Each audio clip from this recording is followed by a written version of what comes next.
Hello and welcome back to English in Quiet. If you are on the bus, washing dishes, or lying in bed with your phone too close to your face, we are very glad you're here. Yes, welcome. And if your day has been fine in a very suspicious way, and now you're eating toast over the sink, you're among friends? Today we are talking about how to stay positive and calm under pressure. This will help your English, and I hope it helps your real life too. Because under pressure, I can turn one small problem into a full movie trailer. Oof, same. Pressure can make good, capable people feel scattered, and that does not mean you are weak. Exactly. So if you like these calm English conversations, you can subscribe and come back for the next one. And if your English is around B1 to B2, stay with us. Some parts may sound a little richer, but you do not need to catch every word. Listen for the main ideas first, and if you want, come back later and you will catch more. And if today was messy, that is okay too. You do not have to sound brave to be brave. Yes. Sometimes calm starts as one small decision. I will not make this moment bigger than it is. So, first idea. Many people think calm people are just born that way. Like they came out of the factory with better emotional software, But really, staying calm under pressure is usually a skill, not a personality type. which is good news because skills can be practiced. Pressure shows up everywhere: exams, interviews, money problems, public speaking, family conflict, fast moving work problems. Or when your computer freezes 5 minutes before a meeting, and suddenly you start negotiating with the universe. Yes. And the goal is not to feel zero stress. The goal is to be steady enough to think clearly and do the next right thing. Steady is a great word, not perfect, just calm enough to continue. Under pressure, the mind also gets dramatic. It narrows. It starts searching for danger, mistakes, criticism. One hard exam question becomes, my future is over. One serious face in a meeting becomes, everyone hates this presentation. One bad evening as a parent becomes, I am ruining my child forever. Pressure is rude. It is. It can make a temporary problem feel permanent. It can make one specific problem feel total. And we often act based on the meaning we give to the situation, not only the situation itself. So if I tell myself, this small mistake means disaster, I will act like disaster is already here. Yes, and that can throw you off. Nice phrase. Throw you off means make you lose focus. Like, that message threw me off all morning. So, what does real positivity look like? Not fake smiling, not pretending everything is fine. Not me saying, I am calm, while opening 14 tabs and breathing like a chased squirrel.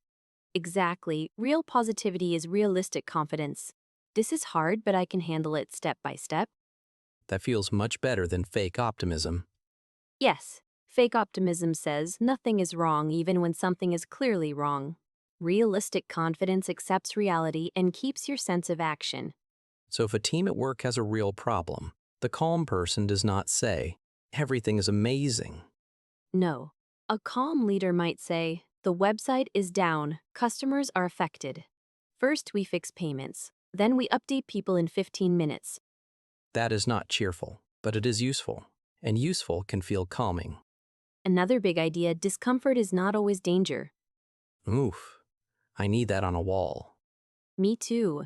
Public speaking can give you a racing heart, dry mouth, shaky hands. But that does not mean you are in physical danger. A hard conversation at work can feel terrible, but terrible and dangerous are not the same thing. Right. Discomfort means unpleasant and hard.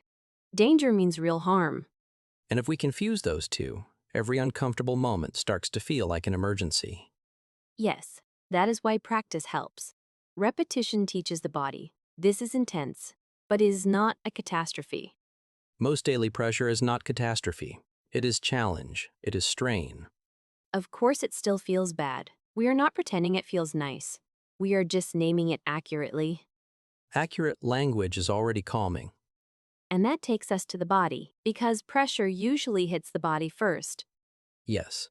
Before my wise thoughts arrive, my shoulders are already by my ears. Same. Many people try to think themselves calm while breathing too fast, clenching the jaw, and talking at double speed. That never works for me. It becomes panic with extra vocabulary. So start with the body. One slower exhale, drop your shoulders, relax your hands, feel both feet on the floor. I like that because it is small. Nobody has to become a mountain monk in 6 seconds. No, just give your body a different signal. A longer exhale can reduce alarm. Slower speech can stop panic from feeding itself. Even slowing your first 2 sentences in a meeting can help. It gives your mind time to catch up with your mouth. Another helpful word is grounding. Grounding means using simple physical attention to come back to the present moment. For example, I can name 3 things: lamp, window, cup. Suddenly, I'm less lost in my own dramatic thoughts. Yes. Or feel your feet, or notice the chair under you. Tiny things, but they widen your attention. Under pressure, attention gets narrow. Grounding helps it open again. Think about a student before an exam. 10 seconds of breathing before reading the first question can change a lot. Or a nurse starting a hard shift. The pressure is still real, but one slow breath and one clear look at the task list can change performance.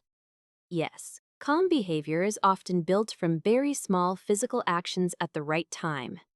Tiny moves. Not magic. Then, once the body is a little steadier, ask, what can I control now?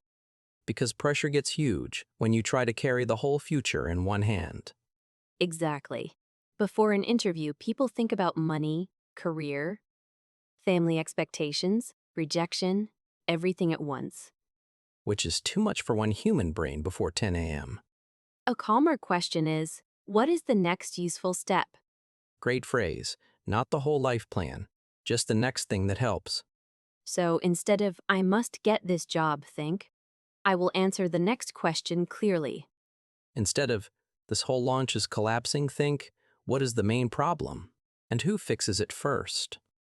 Instead of, I must save this whole relationship tonight, think, I will speak honestly. Listen carefully and not insult anyone. A surprisingly powerful low bar. It is. This is the difference between outcome goals and process goals. Outcome goals are the result you want. Process goals are the actions you can do now. You cannot control every outcome, but you can control many parts of your process. Like in tennis, you cannot control if the other player suddenly becomes amazing, but you can control your feet, your breathing, your next shot. Or in an interview, you cannot control the final decision, but you can prepare examples, arrive on time, and answer with structure. Structure's calming. My wild side hates that, but it is true. Calmness is often designed before the hard moment arrives. Preparation matters. This part was humbling for me because sometimes I ask, why am I stressed while also preparing badly?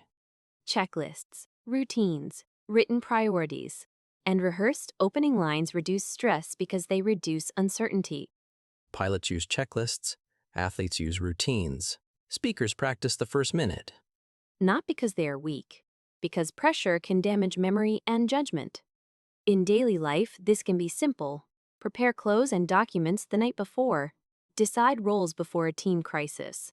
Make evenings more predictable if evenings are usually chaotic. So you remove avoidable stress before unavoidable stress arrives. Exactly. Some stress is real. Some stress is extra mess we added. Oof. That hit me directly in the open tabs. Now let's talk about language. Because the words we use under pressure can make things worse or better. Yes, my stress brain loves words like always, never, ruined, and impossible. Many brains do, but precise language creates precise thinking. Instead of everything is ruined, try, this is a setback. Setback is great. A problem that slows you down, but it is not the end. Right. Instead of, I am terrible at this, try, I made an error in that meeting. Less dramatic, more fixable. Exactly. Instead of, there is no way to finish, try, the deadline is tight. Tight means there is not much time, but there may still be a path. Better words create better action. They keep the problem inside real boundaries. And calm communication with other people matters too. Calm does not always mean quiet. Often it means clear. So, in a team problem, the useful person is not the one sending 17 confusing messages. Usually not. Calm communication often does three things. It names the problem clearly, sets a priority, and removes unnecessary confusion. For example, the payment service failed at 9:10. First goal, restore purchases. Support team, prepare a short update. We check again in 15 minutes. Exactly. That does not make the problem small, but it makes the next actions clear. And clear is calming. Another important idea is responsibility versus total control. Ah, yes, the painful news that I am not secretly in charge of the universe. Under pressure, responsible people sometimes think they must control every variable. Every person, every result, every reaction. Yes, but responsibility is doing your part well, asking for help, and making sound decisions inside your real role. Total control is an illusion. A doctor can do excellent work and still face uncertainty. A teacher can prepare well and still have distracted students. Accepting limits does not mean giving up. It means seeing reality clearly. So calm is not I control everything. Calm is more like I know what is mine to do. Dutifully said. And social pressure makes this harder because then we worry about judgment. Sometimes the task is fine. It is the being seen part that gets me. Same. Presentations, performance reviews, negotiations, hard family talks. In these moments, it helps to shift from image to purpose. In other words, stop asking, do I look impressive? And ask, what am I here to do? Exactly. A speaker can think, my job is to make this information clear. A manager can think, my job is to solve this fairly. Purpose organizes attention better than image. I really like that. Me too. If you focus only on appearance, every face in the room becomes a verdict. But when you focus on service, clarity, or care, your attention becomes more stable. Also, staying positive does not mean becoming passive. It does not mean smiling while people walk all over you. Important point. Calmness can include firmness. You can be polite and still say no. A customer service worker can speak respectfully and still refuse abusive language. A team leader can acknowledge stress and still keep an important deadline. A family member can stay gentle and still say, no, that is not reasonable. Exactly. Calm is not softness. Positivity is not surrender. A strong and useful word, surrender means give up completely.